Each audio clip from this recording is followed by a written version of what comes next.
মানে লাঞ্চে পানি জমছে, তারপরে ফুসফুসে পানি জমছে, নিউমোনিয়াও হয়েছে, এ কথা বলে খালাম্মা খুবই ভাঙ্গে পড়ছে, মনটা খুবই খারাপ, কান্না কান্না ভাব। খালাম্মার মুখের কথাটা শুনে খুবই কষ্ট লাগে। এখন খালাম্মার কাছে ফোন দিছিলাম, বিল্লাল ভাইয়ের আম্মার কাছে ফোন দিলাম যে খালাম্মা কি অবস্থা। বিল্লাল ভাইয়ের আমি তো দেখে আসছি অনেক অসুস্থ, হাত পা ফুলে গেছে আর কাশি। তার মতো যতটুক পারছি আপনাদের সাথে শেয়ার করছি। খালাম্মা তো অনেক ভাঙ্গে পড়ছে, আপনারা দেখছেন, কারণ বড় সন্তান বলে কথা, বড় সন্তান অসুস্থ হইলে কেমন। আর মা বাবার কাছে সব সন্তানে একই রকম। আর তাছাড়া তো বিল্লাল ভাই অনেক আগ থেকে অসুস্থ, আমার ছেলেটা অসুস্থ এরকম বলতেছে। খালাম্মা কান্নাকাটি করছে, আপনাদের সাথে শেয়ার করলাম।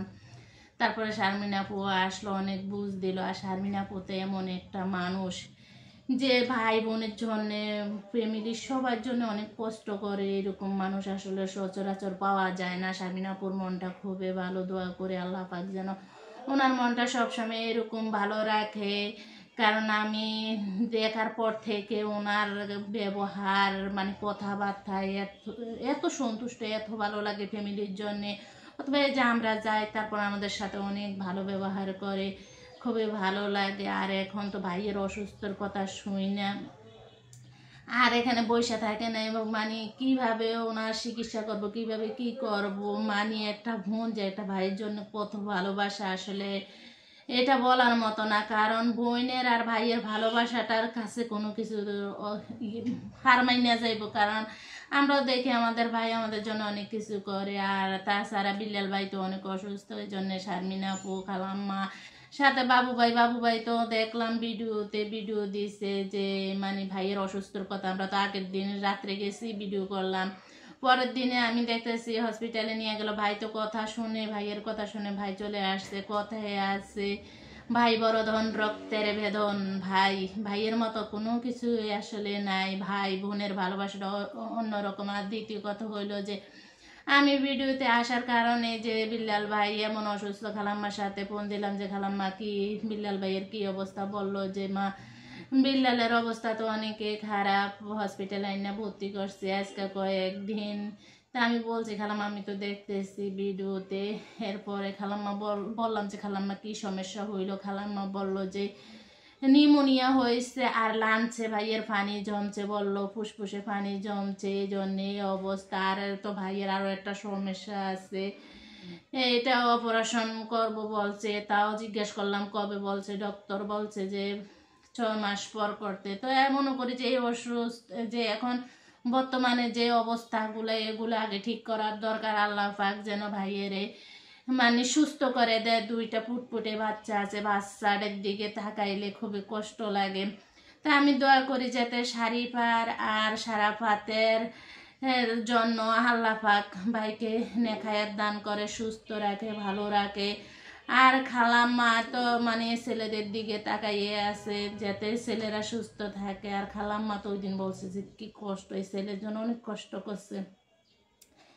তো আমিও সবসময় দোয়া করি যেন তাদের ফ্যামিলিটা খুবই ভালো থাকে, সুস্থ থাকে, সবাই মিলেমিশে চলতে পারে। আর বিল্লাল ভাইকে আজকে ভিডিওতে দেখলাম যে অসুস্থ, তারপরও মানে একটু শক্ত, মানে মন ঘাবড়ায় না। মাশাল্লাহ এরকম যাতে থাকে, সবাই দোয়া করবেন। আর দ্বিতীয় কথা হয়েছে বাবার পরে যারা বড় ভাই থাকে তারে মানে বাবার দায়িত্বটা পালন করে। উনি অসুস্থ হইল মানে ফ্যামিলির দায়িত্ব নিয়ে কাজ করে। তারপরে বাবা মার যে ইয়েটা সব আদর ভালোবাসা, আসলে এগুলা সব বড় সন্তানে পালন করে। তার মধ্যে কিন্তু বিল্লাল ভাই অসুস্থ হইল, কিন্তু সংসারের দায়িত্বটা অনেক পালন করে। ভাই তোমার আল্লাহ সুস্থতা কামনা করো, কার সুস্থ রাখুক, তুমি ভালো থাকো। কারণ এরকম মানুষ আসলে জগতে মিলে না। যত এরকম হোক বোন ভাই মা নিয়ে এভাবে থাকাটা আসলে সবাই পারে না। তোমার ভিতরে যে ইয়েটা আছে যে আমি ফ্যামিলি নিয়ে একসাথে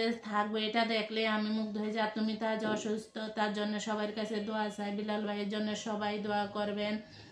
আমি মানে ওনার বোন হিসাবে, বোন হয় এজন্য ওনার জন্য আমি সবার কাছে দোয়া চাইলাম যাতে আল্লাহ পাক ওনারে সুস্থ রাখে, ভালো রাখে। আর আপনারাও সবাই দোয়া করবেন। আর এখন আল্লাহ পাক কার দোয়া কখন কবুল করে নেয় জানি না, তো যে যারা ভিডিও দেখেন বিল্লাল ভাইয়ের জন্য দোয়া করবেন, তার পরিবারের জন্য দোয়া করবেন। কারণ কিছুদিন আগে তো বিল্লাল ভাইয়েরা মানে আব্বা মারা গেছে, এটা জানেন, 1 বছরের উপরে হয়ে গেছে। তার মধ্যে এখন ভাইয়ের অসুস্থতা, তার জন্যে আসলে তারা সবাই একবারে ভাঙ্গা পড়ছে। অসুস্থর কথাই শুনে গেছে। আর ঈদের গিফট নিয়ে গেলাম তাদের জন্য, যাইয়া তো এই অবস্থা দেখে খালাম্মার কান্নাকাটি দেখে খুবই খারাপ লাগলো। আর এই জন্যে আমি আজকে ফোন দিয়ে যখন শুনছি যে খালাম্মার কাছে মানে লাঞ্চে পানি জমছে, বুকে পানি জমে গেছে, এগুলো তারপরে আপনার ফুসফুসে পানি জমছে। আর এমন তো অসুস্থ মানুষটা রক্তটা, খালাম্মা বললো যে মা এখন ব্লাড দিতেছে, দোয়া রাইখো, সবাই দোয়া করো। তো আমি কিন্তু আসলে যাইতাম মেডিকেল আসলে আমি একা একা যাইতে পারি না, আমি নিজে অসুস্থ। আর আমার মানে যদি কোনো রুগী টুগি বেশি দেখি না, আমি নিজে অসুস্থ হয়ে পড়ি। এখন ভাবছি যে কখন যাব, আর সাথে যদি আমার হাজব্যান্ড থাকে তাহলে আমার চিন্তাটা থাকে না, সুস্থ থাকি। মানে মানুষটা আমার সাথে থাকলো, তো ওনার তো এখন ডিউটি, এই জন্য আমিও যাইতে পারতেছি না।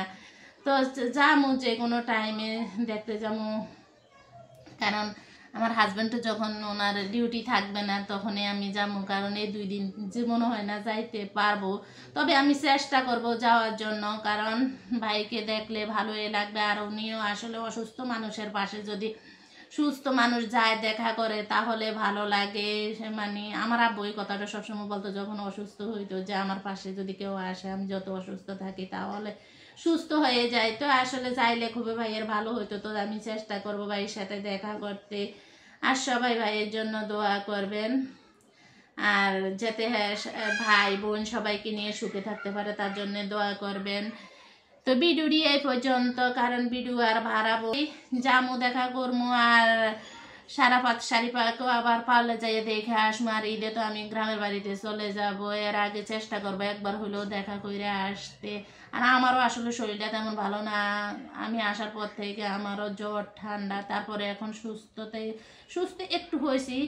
চেষ্টা করবো যাওয়ার জন্য। আর আপনারা সবাই আমার ভিডিওটা বেশি বেশি দেখবেন, লাইক কমেন্ট শেয়ার করবেন।